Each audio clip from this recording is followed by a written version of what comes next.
Innal hamdalillah nahmaduhu nasta'inuhu wa nastaghfiruh wa na'udzu billahi min sururi anfusina wa min sayyiati a'malina may yahdihillahu fala mudhillalah wa may yudlil fala hadiyalah. Asyhadu an la ilaha illallah wahdahu la syarikalah wa asyhadu anna Muhammadan abduhu wa rasuluhu amma ba'du.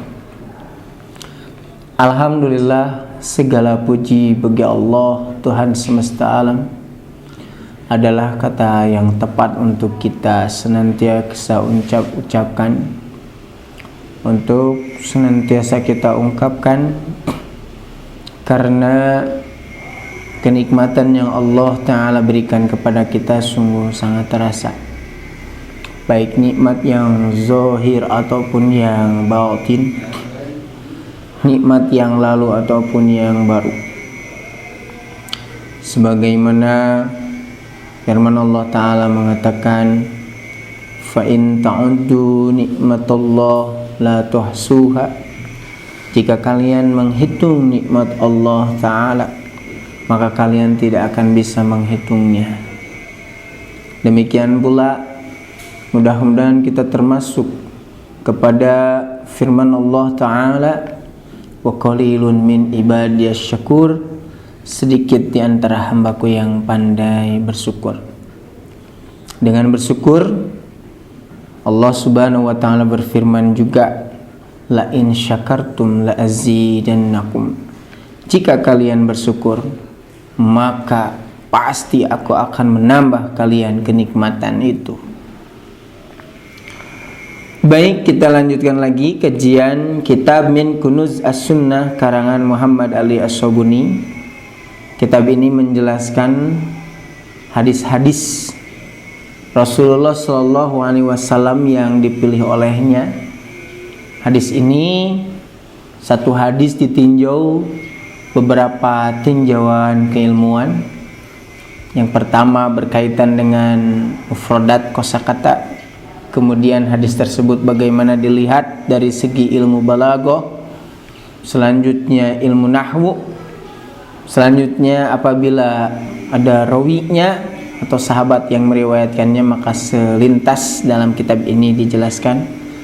Yang terakhir maka beliau Muhammad Ali As-Sobuni menjelaskan secara keseluruhan. Pada saat ini masih kita membahas satu hadis. Hadis yang pertama yang ada dalam kitab Min Kunuz As-Sunnah. Hadis ini sangat terkenal, yakni kullu mauludin yuladu alal fitrah fa abawahu yuhawidanihi yunassiranihi aw yumajjisanihi, dan seterusnya. Hadis ini diriwayatkan oleh Imam Al-Bukhari. Jadi kalau kita ingin mengetahui redaksi utuhnya, redaksi sempurnanya, bisa dilihat dari kitab Sahih Al-Bukhari. Yang dijelaskan oleh Imam Ali As-Sobuni yang pertama berkaitan dengan kosakata, kata per kata. Alhamdulillah kita telah menyimak beberapa kosakata yang ada di dalam hadis ini. Dan yang terakhir, sekarang pada saat ini tinggal dua kosakata lagi yang akan kita bahas, yang mana kalimat hal tuhissuna, hal tuhissuna. Jadi ketika Nabi bersabda kama tuntajul bahimatu bahimatan jama'ah, sebagaimana seekor binatang dilahirkan dalam keadaan sempurna, maka Nabi bertanya kepada para sahabat, hal tuhissuna fiha. Jadi kita akan mengenal, memahami kalimat hal tuhissuna. Apa maksud daripada hal tuhissuna? Imam Ali As-Sobuni mengatakan, ai hal tash'uruna binaqsin fiha.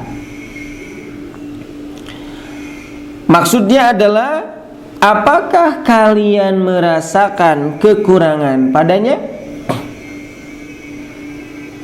Pada binatang yang dilahirkan dalam keadaan sempurna, maka ini merupakan, nanti akan dilihat dari ilmu balago ini yang disebut dengan tasbih tamtsil, diumpamakan bahwasanya manusia dilahirkan dalam keadaan tauhid, bahwasanya manusia dilahirkan dalam keadaan mukmin yang sebenarnya tanpa ada cacat, sempurna dari segi akidah, maka disamakan dengan seekor binatang yang dilahirkan dalam keadaan sempurna pula. Maka Nabi mengatakan, hal tash'uruna binaqsin fiha, apakah kamu merasakan kekurangan dalam penciptaan yang sempurna itu?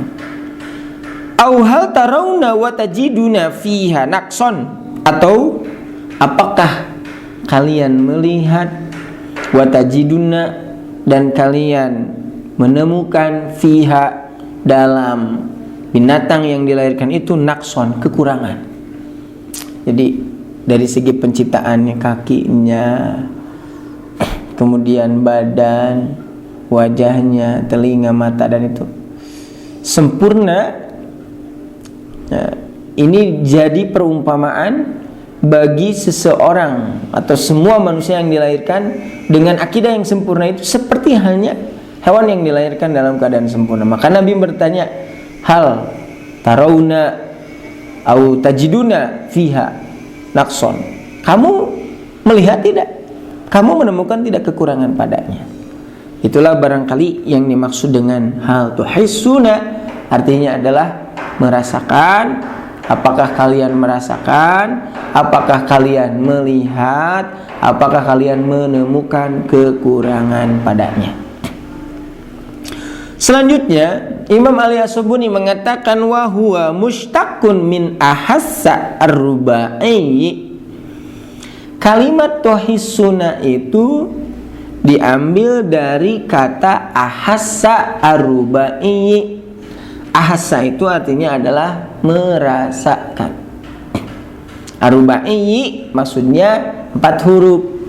Ahassa dikatakan 4 huruf karena pada huruf sin terdapat tasydid, di mana tasydid itu menyatakan ada 2 huruf yang sama, yang satu sukun, yang satu berharokat. Ahassa. Nah, kalau kita mau lebih dalam lagi, ahassa itu asalnya adalah ahsasa. Ahsasa sewazan dengan af'ala. Karena hurufnya sama, maka diproses menjadi ahassa yang artinya merasakan. Hadirin yang dimuliakan oleh Allah Subhanahu wa taala, kita perhatikan ahassa itu ada tidak di dalam Al-Qur'an. Ternyata kita temukan kalimat ahassa itu di dalam Quran surat Al-Anbiya ayat 11. Allah berfirman, falamma ahassu ba'sana, maka ketika mereka merasakan azab kami. Nanti ada kalimat ahassu, itu sama dari ahassa kemudian ditambah waw jamaah untuk menyatakan banyak, ahassu. Nah, sedangkan yang ada dalam hadis tuhissuna, nah itu sama ya, dari kata dasar yang sama, artinya adalah merasakan. Falamma ahassu ba'sana, maka ketika mereka merasakan azab kami, idahum minha yarkudun, tiba-tiba mereka berlari cepat dari adab-adab itu.